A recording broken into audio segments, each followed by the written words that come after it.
Pagbasa mula sa aklat ng Henesis. Nang umalis ang tatlong lalaki, inihatid sila na Abraham sa labasan. Umahon sila sa isang dako na natatanaw ang Sodoma. Sinabi ng Panginoon, "Hindi ko dapat ilihim kay Abraham ang aking gagawin.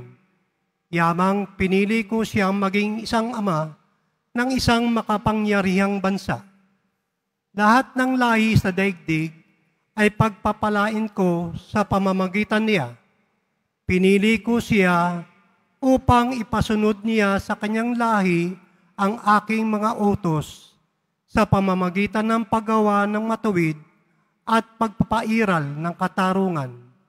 Sa gayoy matutupad ko ang aking pangako sa kanya." Kaya't sinabi pa ng Panginoon, "Katakot-takot na ang sumbong sa akin laban sa Sodoma at Gomora, at napakalaki ng kanilang kasalanan. Paroroon ako at aalamin ko kung ito'y totoo." Umalis ang mga lalaki at nagpunta sa Sodoma, ngunit nanatili ang Panginoon sa tabi ni Abraham. Itinanong ni Abraham, "Lilipulin po ba ninyo ang lahat ng tao, may kasalanan man o wala? Sakaling may 50 matuwid sa lungsod, wawasakin po ba niyo yun?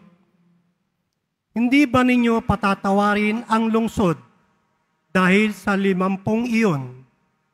Naniniwala akong hindi ninyo idaramay ang mabubuti.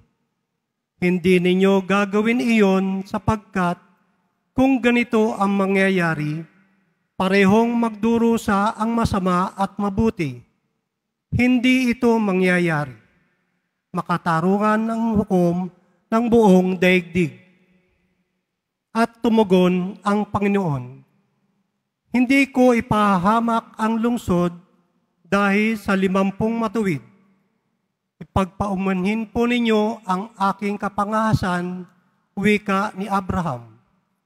"Wala po akong karapatang magsalta sa inyo, pagkat alabok lamang ako.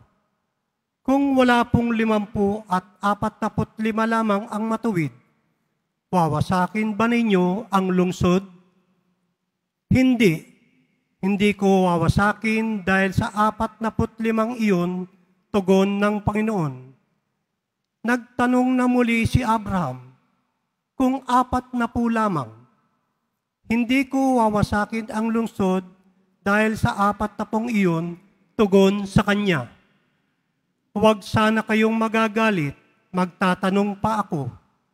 Kung 30 lamang ang taong matuwid doon, hindi rin ninyo wawasakin?" Sinagot siya, "Hindi ko wawasakin ang lungsod dahil sa 30 iyon." Sinabi pa ni Abraham, "Mangangahas po uli ako. Kung 20 lamang ang matuwid na naroroon, hindi ko pa rin wawasakin ang lungsod dahil sa 20 iyon," muling tugon sa kanya. Sa katapusay, sinabi ni Abraham, "Ito na po lamang ang itatanong ko. Kung 10 lamang ang matuwid na naroroon, hindi ko pa rin wawasakin ang lungsod dahil sa 10 iyon," tugon ng Panginoon. Pagkasabi nito, umalis na siya at umuwi naman si Abraham. Ang salita ng Diyos. Salamat sa Diyos.